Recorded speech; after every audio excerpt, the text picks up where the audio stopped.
everyone, it's Kate, and in this speed build I'm building a autumnal family home.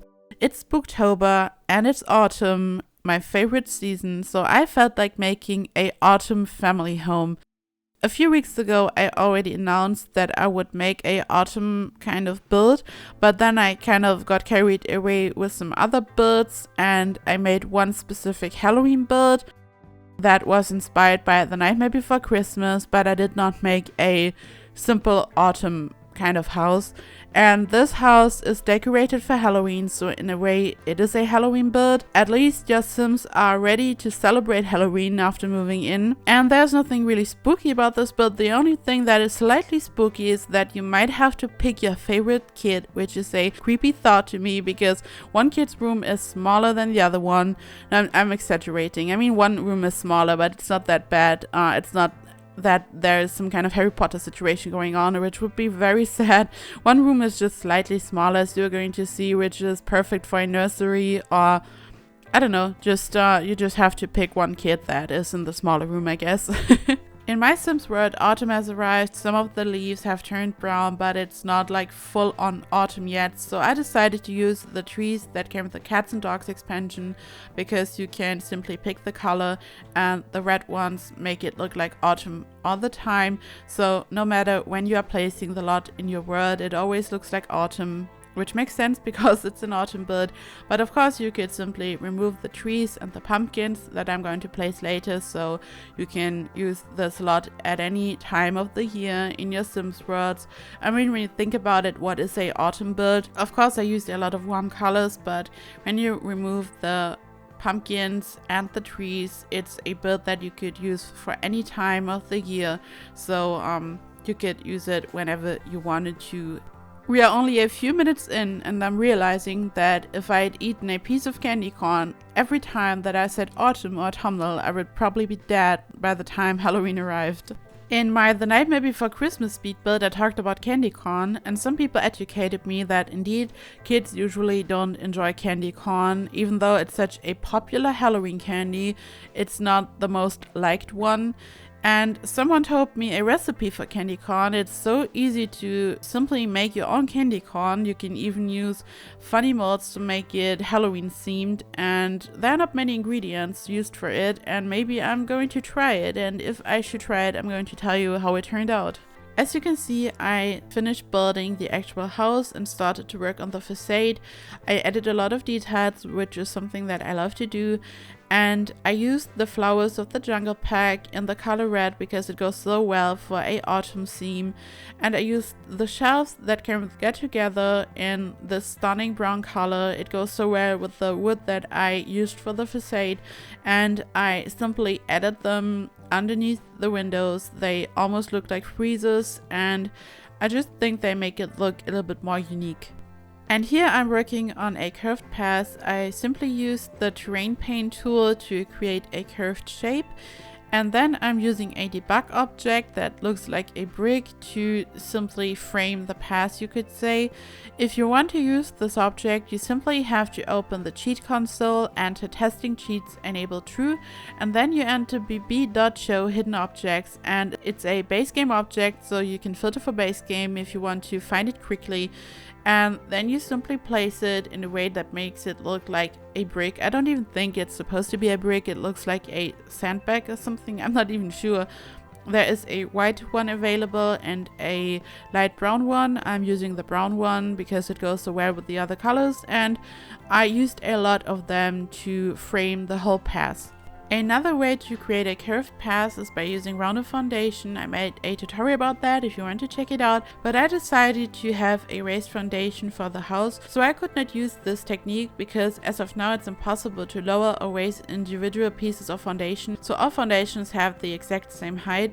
But with the update that is going to be released in November, this will change. At least this is what it looked like in the live stream and they showed us a sneak peek, and I'm really excited. In other very exciting news, I got my second ever Maxis fave. I received it for my last build called Lake House Family Home, the first one I got for Past Perfection, and I was just so surprised and shocked. I checked Twitter and someone congratulated me for the Maxis fave, and I couldn't believe it. I checked the gallery and I'm just so excited and very grateful.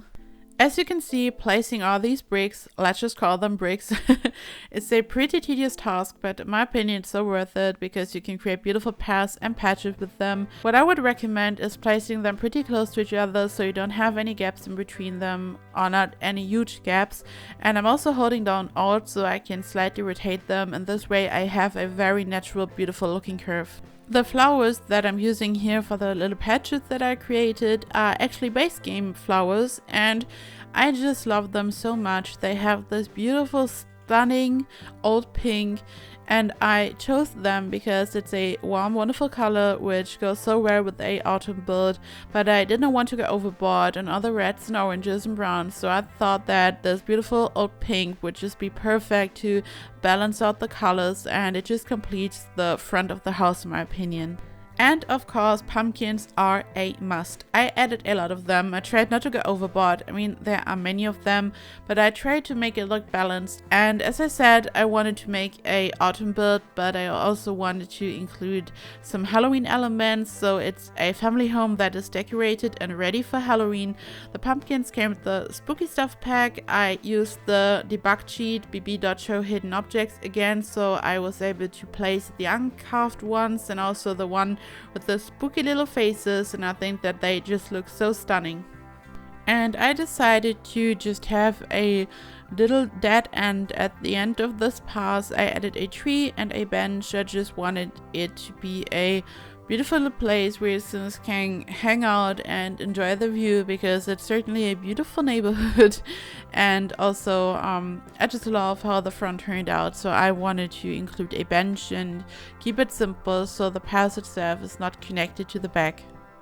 I used a round roof that I made as flat as possible to have a little perfectly round patch for a tree, and I decided to use more of the bricks to frame it so it just goes well with the other patches that I created.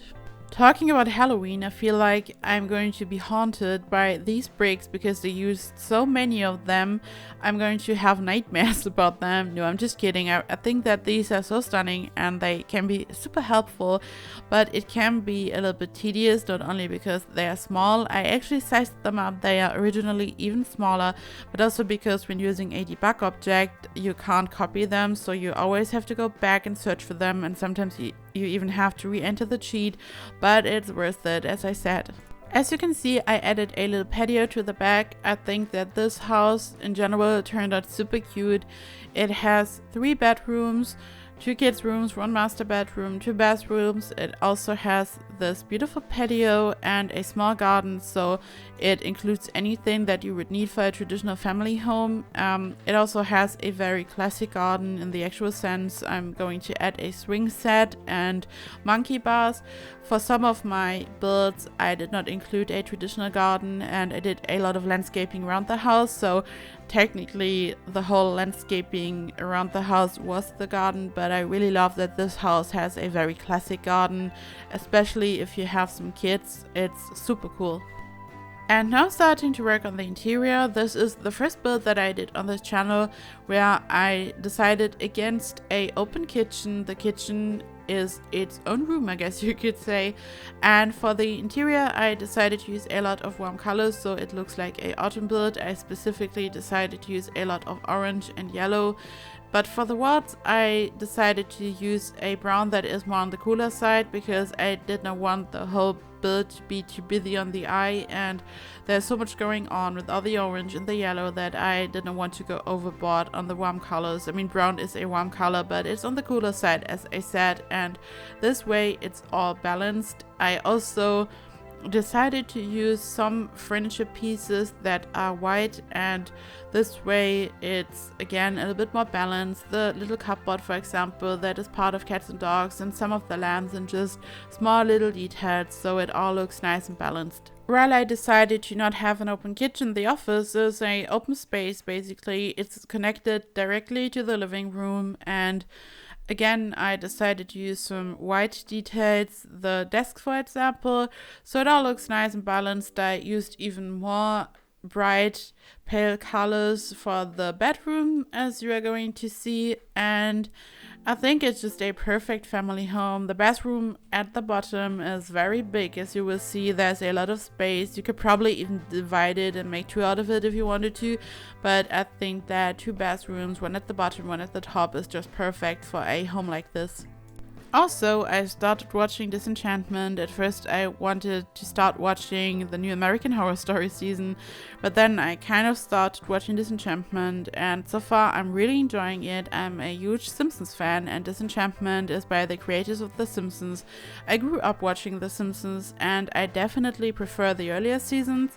I think it's one of those things that you have known for so long that even for nostalgic reasons alone, you simply prefer the older stuff. I think the writing has changed, and the writing of Disenchantment kind of reminds me of the earlier Simpsons seasons for some reason.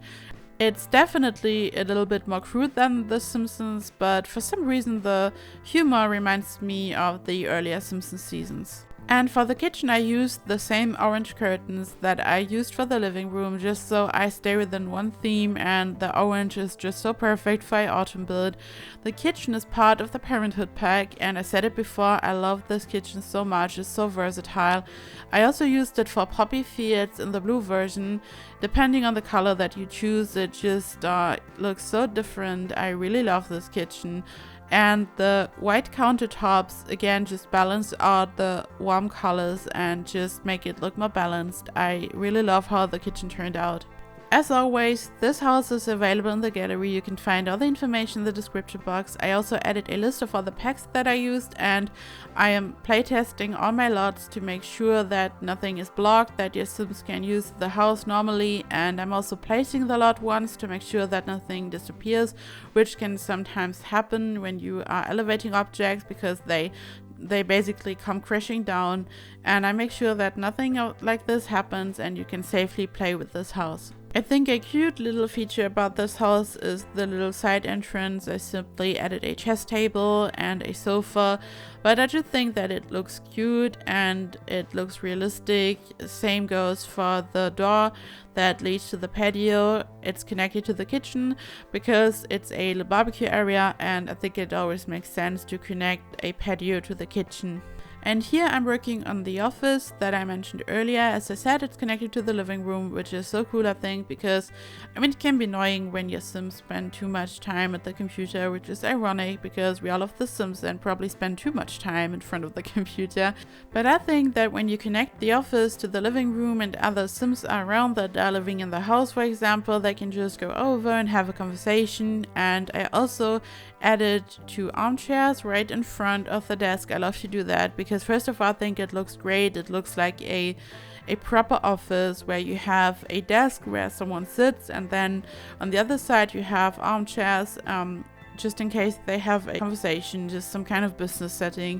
But I love to add this because it looks great, and also your Sims can sit on the armchair and have a conversation. In my games, one Sim sits at the computer, for example, and the other Sims just eats something and sits in the armchair, and I think it's just cool so they can communicate and have a conversation, so you can fill up the social need. It's I think it looks cool and it's pretty convenient.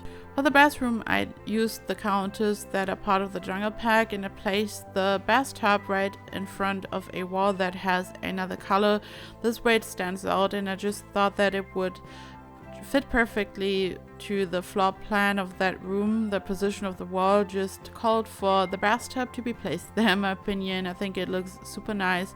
And the tiles, the floor, they have this stunning orangey brown, and they go so well with the curtains that I used in the other rooms, and it just looks very balanced and very warm toned, but not too much.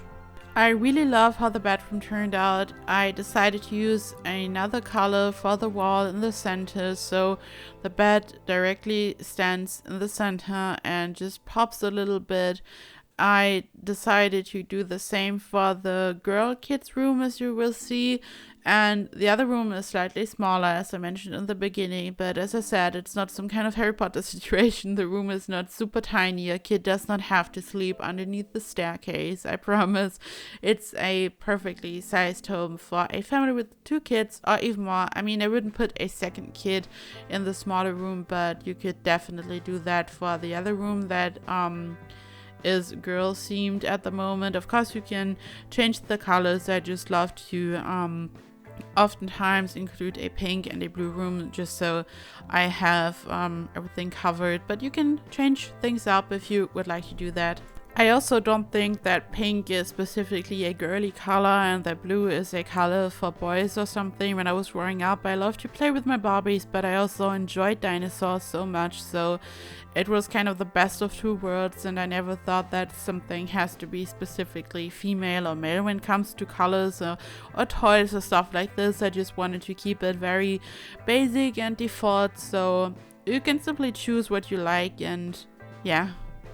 The beds that I'm using here are part of City Living, and I use the same desk that I already used in the office because I just think that it looks so perfect for this kind of style. And here I'm working on the patio area. I just think for a lovely big house, a patio area is a must. I just enjoy it so much. So you have a little barbecue area, and again I used the flowers that I used in the front before. They are base game flowers, and this lovely old pink is just stunning, and a swing set and monkey bars. And here I'm adding another patch. I used the same method that I used in the front, so I used this these little cute bricks and just create a small little patch, just so I didn't want the garden to look too plain and simple and wanted to make it look a little special, even though the swing set and the monkey bars are the star of the garden. I wanted to add a little tiny something. I also used another round flat roof to have a little patch. So this speed build is coming slowly to an end once again. I would like to say thank you. I said it before, but I want to say it again. I'm just so grateful for all the lovely comments, for all the subscribers, just for anything. It's just such a fun experience. I love building, I love making videos, and you guys make this so much fun. And if you enjoyed this video, please like and subscribe. And as always, you can leave a comment if you have any kind of constructive criticism. If you just want to let me know anything, I will get back to you, I promise. And I hope I see you in the next video. Bye bye.